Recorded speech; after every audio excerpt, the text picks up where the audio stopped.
स्वागत है आपका इंडिया डेली में। मैं हूं आपके साथ विवेक शांडिल्य। बात करेंगे बिहार के सुशासन की।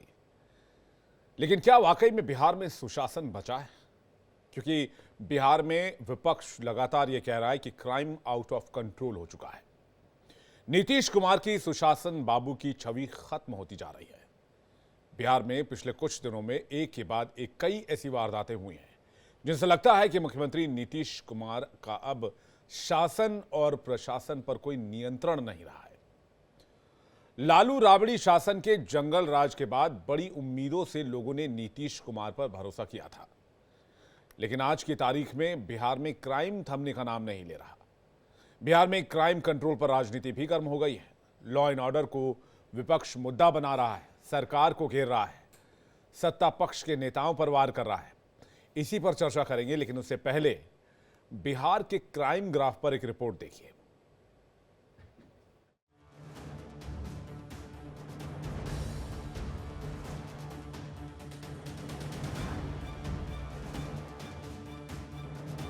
बिहार में ताबड़तोड़ क्राइम, शहर शहर अपराधियों का तांडव, पुलिस वालों पर हो रहे हमले, क्राइम की भरमार, फिर भी नीतीश कुमार। बिहार में सुशासन बाबू लेकिन क्राइम बेकाबू। सुशासन बाबू के राज में अपराधी हो रहे बेकाबू। बिहार में इस साल होने वाले विधानसभा चुनाव से पहले आरोप प्रत्यारोप तेज हो गए हैं। बिहार में बढ़ते अपराध को लेकर तेजस्वी यादव सीएम नीतीश पर लगातार हमलावर हैं। बिहार में कानून व्यवस्था की हालत बद से बदतर हो चुकी है। अब तो विपक्ष के साथ साथ बिहार की जनता के निशाने पर सुशासन बाबू हैं। यानी जिस नीतीश कुमार को बिहार में सुशासन बाबू कहा जाता था, उनका दावा हवा हवाई है। बिहार में अपराधी पूरी तरह से बेकाबू हैं और यही बिहार की सच्चाई है। खासकर राजधानी पटना में अपराधी जिस तरह से हर दिन हत्या और गोलियां चलाने की वारदात को अंजाम दे रहे हैं, उसे देखकर लगता है कि पुलिस के इकबाल को कोई चुनौती दे रहा है।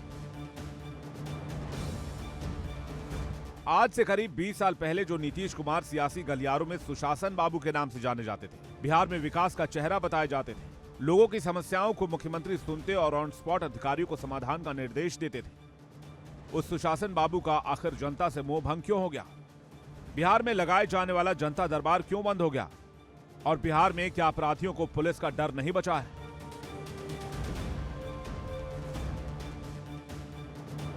बिहार के मुजफ्फरपुर जिले में एक बार फिर पुलिस पर हमला हुआ है। महिला वकील सोनी कुमार से मारपीट की सूचना पर पहुंची पुलिस पर भीड़ ने हमला कर दिया। मझौली गांव में लाठी डंडों से लैस लोगों ने पुलिस कर्मियों को दौड़ा दौड़ा कर पीटा। बिहार में पुलिस पर हमले की घटनाएं थमने का नाम नहीं ले रही। आए दिन पुलिस और उत्पाद विभाग की टीमों से मारपीट की घटनाएं सामने आ रही। अररिया और मुंगेर में भी कुछ दिन पहले अलग अलग घटनाओं में 2 एएसआई की मौत हो गई थी। आरजेडी नेता तेजस्वी यादव ने एक्स पोस्ट में 1-2 नहीं 117 घटनाओं का जिक्र किया है। तेजस्वी यादव क्राइम बुलेटिन जारी कर रहे हैं और बिहार की एनडीए सरकार को बेनकाब कर रहे हैं। कानून व्यवस्था को लेकर सवाल खड़े कर रहे हैं। चुनाव है तो प्रदेश में बढ़ते अपराध को लेकर तेजस्वी यादव ने सीएम नीतीश कुमार पर हमला करने का एक भी मौका नहीं छोड़ रहे हैं। जो संगीन मसले हैं, हत्या जैसे, अपहरण जैसे, बलात्कार जैसे, बिहार दूसरे और तीसरे नंबर की राज्य में है। हम केवल मात्र सवाल इतना ही पूछना चाहते हैं नीतीश कुमार जी से कि बिहार में अपराध किन कारणों से हो रहा है और कौन कर रहा है। पत्रकार सवाल पूछे तो उनको जानकारी नहीं, वो अज्ञानी हो जाते हैं। विपक्ष सवाल करे तो उनको कोई ज्ञान नहीं रहता। यानी ज्ञान का भंडार और सबसे जो ज्ञानी व्यक्ति हैं वो केवल मुख्यमंत्री हैं। आश्चर्य लग रहा है कि वो पूछ रहे हैं कि बताएं कि किसने अपराध किया है। पुलिस भले ही बिहार में अपराध कम होने का दावा कर अपनी पीठ थपथपा रही, लेकिन जिस तरह से राजधानी पटना के शहरी और ग्रामीण इलाकों में गोलियां चल रही हैं, हत्याएं हो रही हैं, वो पुलिस के दावों से बिल्कुल विपरीत है। महिलाओं के खिलाफ सबसे ज्यादा अपराध पूरे बिहार में हो रहे हैं, लेकिन मुख्यमंत्री को जमीनी हकीकत से कोई सरोकार नहीं है। नीतीश कुमार गृह मंत्री भी हैं, लेकिन बिहार की कानून व्यवस्था को ठीक करना उनके बस में नहीं है। ऐसे में बड़ा सवाल यह है कि आखिर नीतीश कुमार का सुशासन मॉडल को क्या हो गया है? विकास पुरुष और सुशासन बाबू का तमगा बिहार में कमजोर क्यों पड़ गया है? Bureau report, India daily.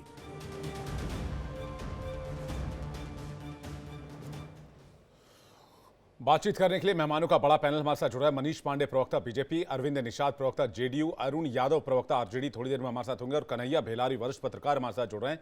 आप मेहमानों का स्वागत है इंडिया डेली के पैनल पर। साथ साथ दर्शकों, एक बार फिर से आपका भी स्वागत करते हैं। शुरुआत मैं सबसे पहले अरविंद निषाद जी से करूंगा, क्योंकि जेडीयू के स्पोक पर्सन हैं। अरविंद जी, क्या नीतीश कुमार का कंट्रोल बिहार से कम हो गया है, बिहार के ऊपर कम हो गया है, लॉ एंड ऑर्डर पर कम हो गया है, पुलिस व्यवस्था पर कम हो गया है? Tejashwi Yadav 117 back to back मामलों की लिस्ट जारी कर रहे हैं, जिसमें अपराध चरम पर दिखता है। ये तेजस्वी जी इसके पहले भी वो कुछ एक आपराधिक घटनाओं की सूची बना करके अपने ट्विटर हैंडल पर, फेसबुक पर डाला करते थे, लेकिन जब हम लोगों ने सवाल खड़ा किया और उसमें उनकी गलतियां ढूंढी कि एक एक घटना को दो बार उन्होंने दर्शाया, और जो घटनाक्रम को वो अपने ट्विटर हैंडल पर, फेसबुक पर लिखते हैं, उसमें उसका दिन, कब घटना घटित हुआ, कौन से तारीख को हुआ, कितना बजे हुआ, कम से कम तारीख तो निश्चित उनको अंकित करना चाहिए था। हम लोगों ने यह सवाल उठाया और रिपीटेशन का सवाल उठाया, तो कुछ दिनों तक उनका सिलसिला रुक गया।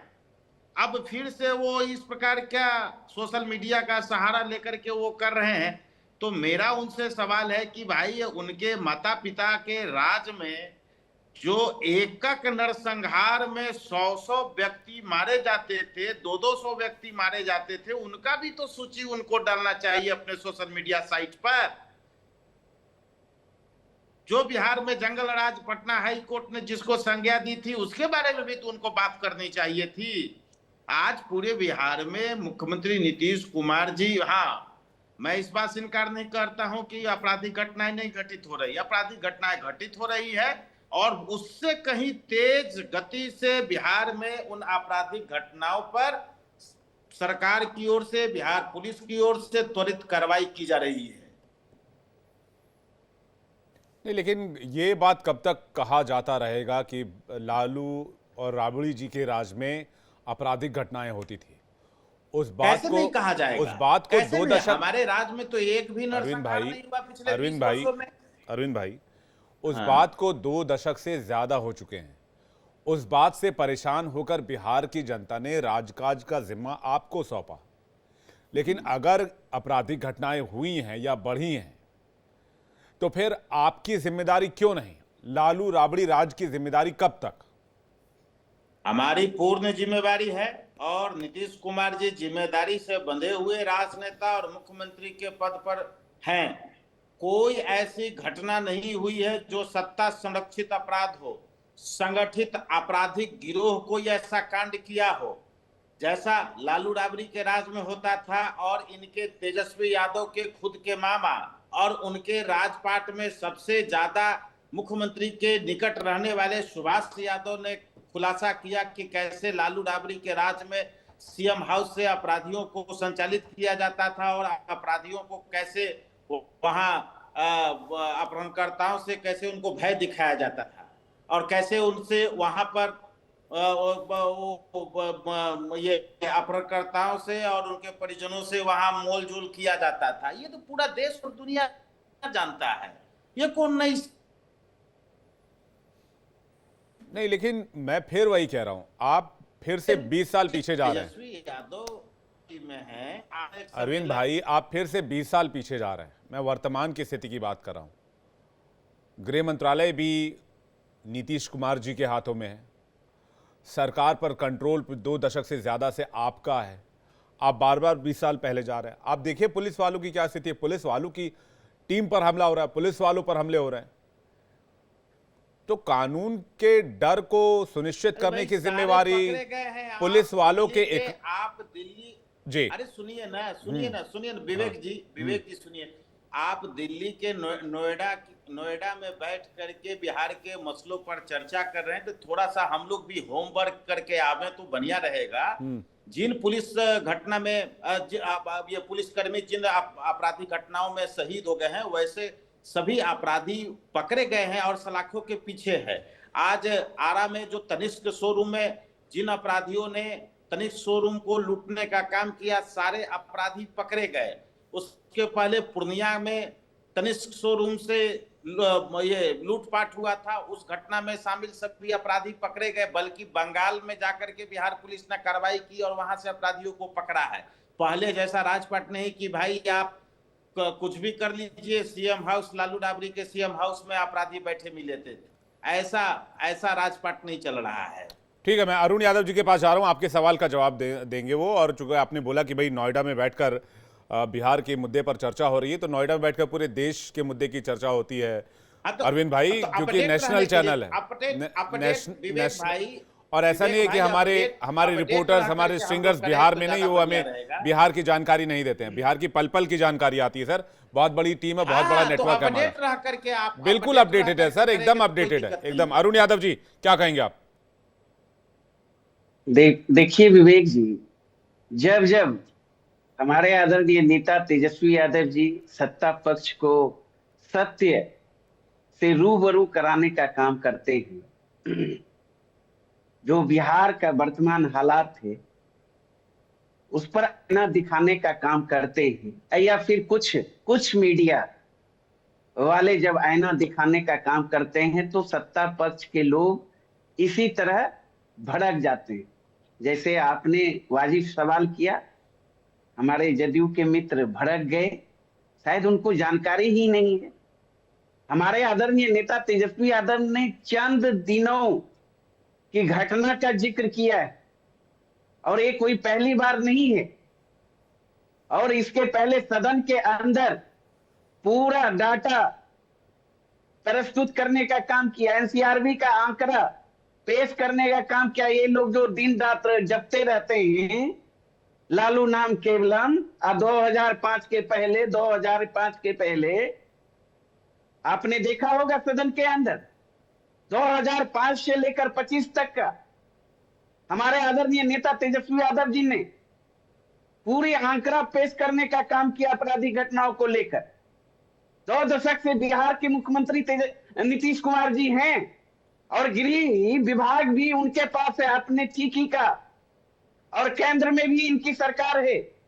60 से 65 हजार सिर्फ हत्याएं, 30 से 35 हजार बलात्कार की घटना, 1 लाख अपहरण, 3 लाख से अधिक चोरी डकैती की घटना, ये एनसीआरबी का आंकड़ा बोल रहा है।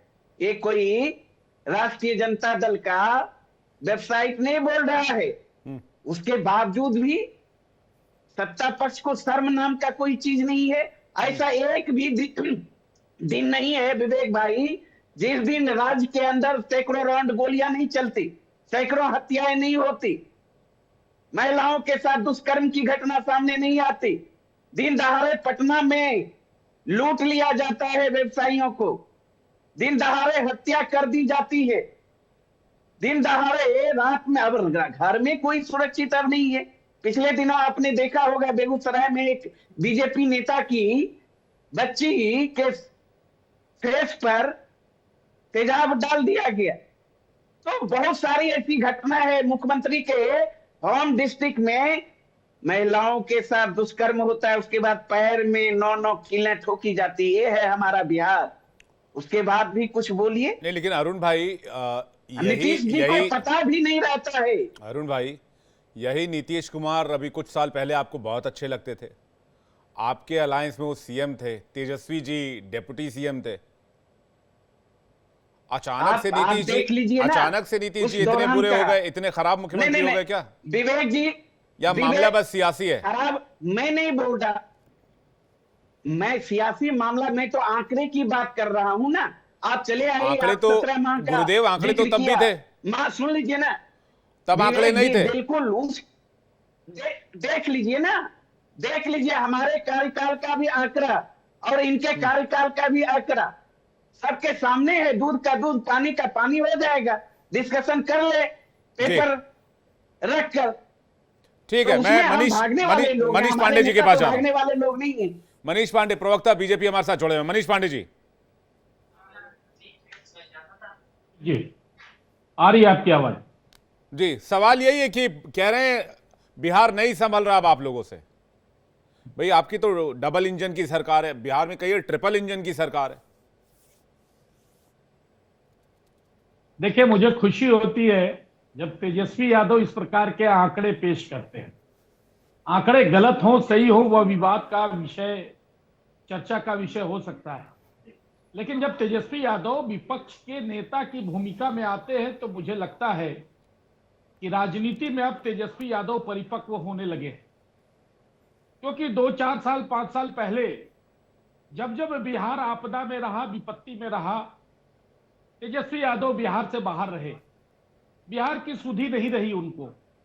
अब अगर चुनाव नजदीक है और बिहार में आपराधिक घटनाओं की उनको याद आ रही है, तो मैं विपक्ष के नेता के तौर पर उनको बधाई दूंगा कि चलिए कम से कम उनके अंदर परिपक्वता तो आई।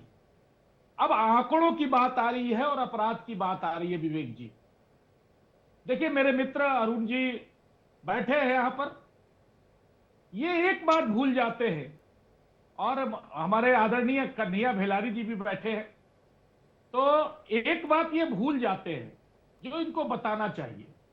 भाई 20 वर्ष नीतीश जी का राज अगर बिहार में रहा है तो 13 से 17 4 वर्षों तक राष्ट्रीय जनता दल कंटिन्यू उसमें साथ रही, और हाल के दिनों में जो 17 महीने थे, यह लगभग 5 साल से ज्यादा, यानी एक टर्म आप उसको कह सकते हैं, उससे ज्यादा राजद यहां नीतीश जी के साथ सत्ता में रही।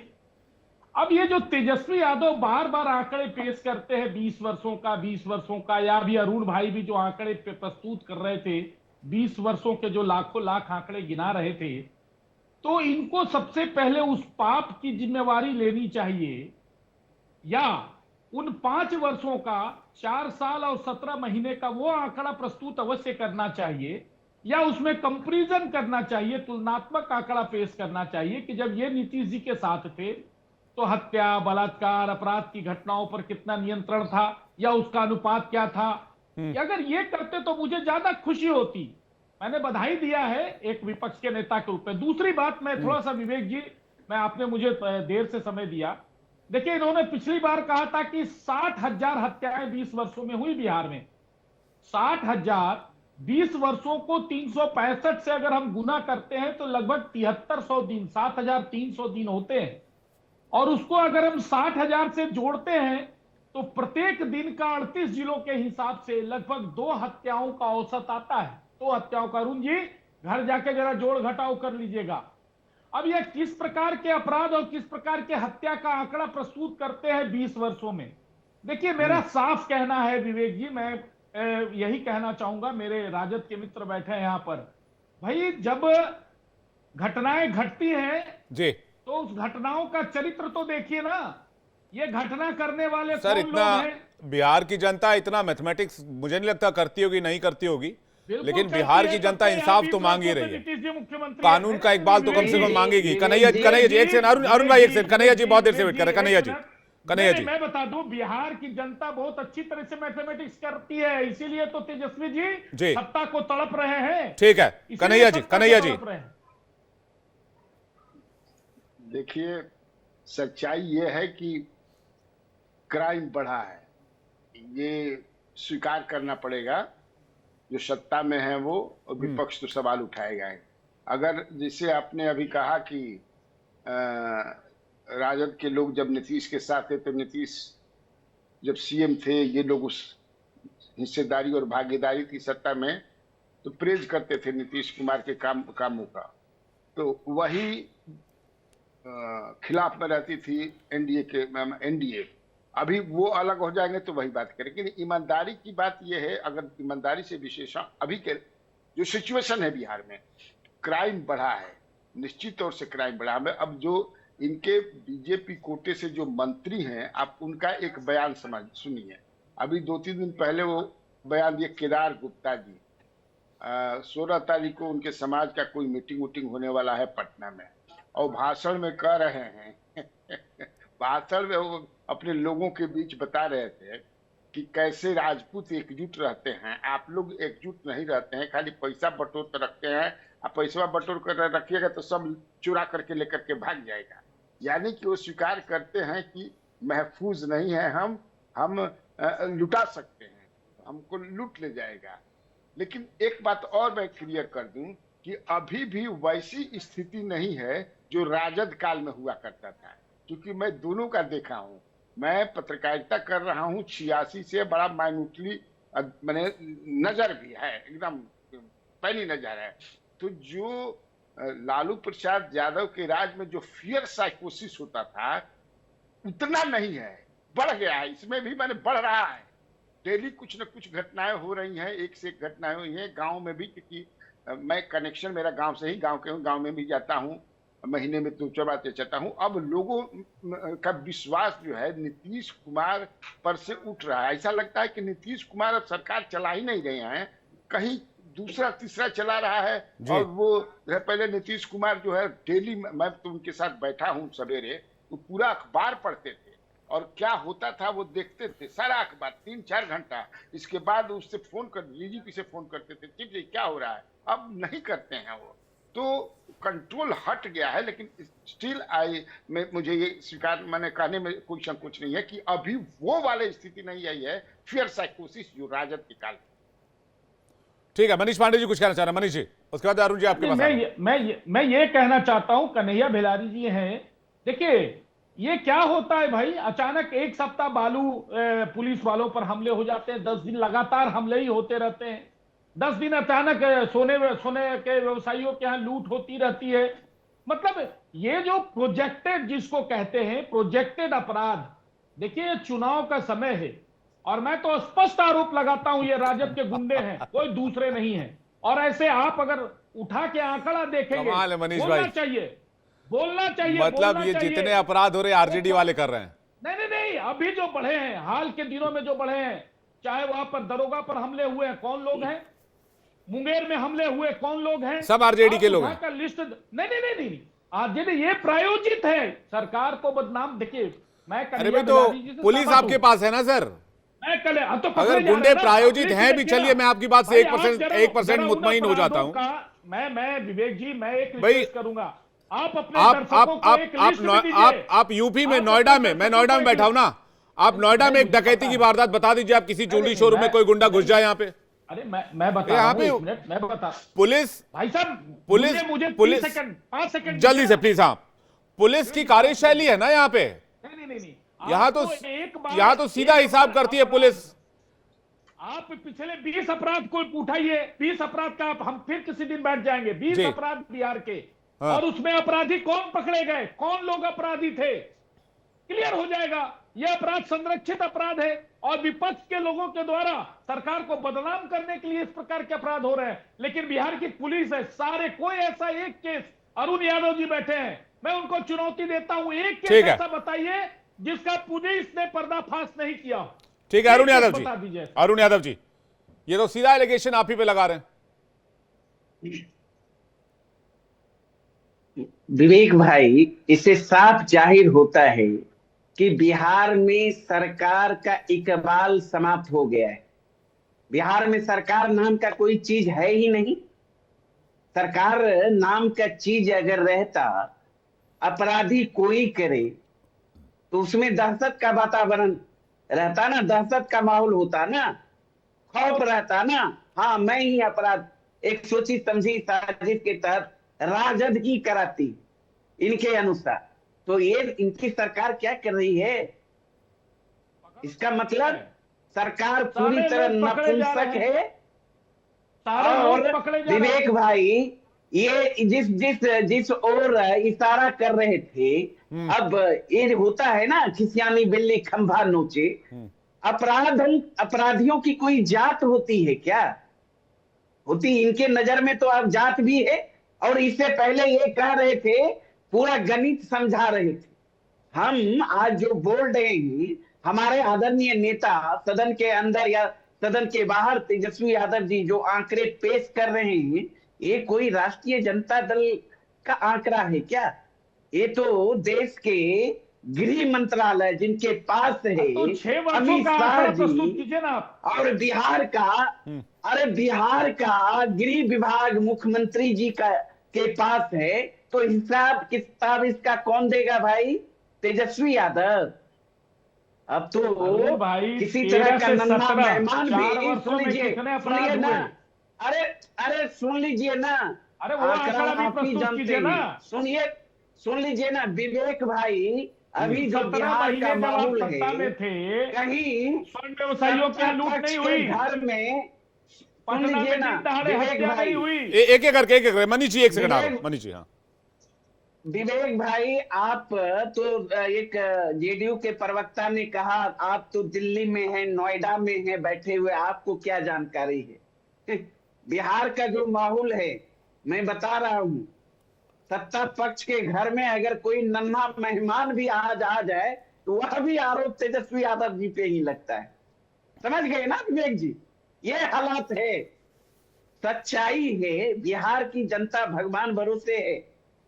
नीतीश भगवान कुमार भरोसे जी नहीं है, अपडेट हो चुके हैं, उनके नीतीश भरोसे नॉलेज है, में है भी नहीं। तेजस्वी भरोसे नहीं है, हमारे नीतीश एक- भरोसे है। ठीक है, यानी कि इस बार के चुनाव में मैं बोल सुनिए, एनडीए भरोसे जल्दी है। जल्दी कन्हैया जी, जल्दी से प्लीज। अभिषेक जी और सुन ये लीजिए, जान लीजिए, विवेक जी, बिहार जी। की जनता विवेक जी, अपनी सारी अभी जान को समझती है। कन्हैया जी के इन बातों से जी कन्हैया जी, पहले क्या तो इस नीतीश बार के जी चुनाव बहुत में घंटा अपराध एक बड़ा मुद्दा रहने वाला है? बिल्कुल बिल्कुल, अपराध की अनएक्सपेक्टेड है ना। अब अपराध ही नहीं, भ्रष्टाचार भी खूब बढ़ गया है, भ्रष्टाचार भी खूब रहे। मैं कहा ना कि जो कंट्रोल नीतीश कुमार का एकदम खत्म हो गया है, सब जानते हैं। अब उतना डिटेल में क्या बताने की जरूरत है कि जब कंट्रोल खत्म हो गया है तो निश्चित तौर से अब अधिकारी मनमानी कर रहे तो हैं। ये तो मनीष जी और अरुण जी के लिए अच्छी खबर है, अगर जेडीयू का कंट्रोल बिहार से खत्म हो रहा है तो। हाँ, अपना नहीं, सब नहीं, अपने अपने तरह से चल रहे हैं, अपना अपना काम कर रहे हैं। नहीं, और बिहार आप में देखिए, हाँ, बिहार में एक नैरेटिव्स गढ़ने का प्रयास किया जा रहा है इस चुनाव में कि नीतीश जी का कंट्रोल खत्म हो गया। मतलब नीतीश जी के बारे में कुछ दुष्प्रचार नहीं है, नीतीश जी सही है, नीतीश जी बहुत अच्छे हैं, लेकिन नीतीश जी का कंट्रोल खत्म हो गया, नीतीश जी का स्वास्थ्य खराब हो गया, मनीष ये एक मनीष नैरेटिव्स गढ़ने पांडे की जी के कोशिश की पार्टी जा रही के है। लोग चलिए, ही अब जो है- नैरेटिव कितना कितना कामयाब होता है, कितना कामयाब नहीं होता है, ये बिहार की जनता को फैसला करने दीजिए। लेकिन बिहार में बढ़ता अपराध चर्चा का विषय है। तो आप सभी मेहमानों का बहुत बहुत शुक्रिया हमारे साथ जुड़ने के लिए, इस डिबेट में शामिल होने के लिए।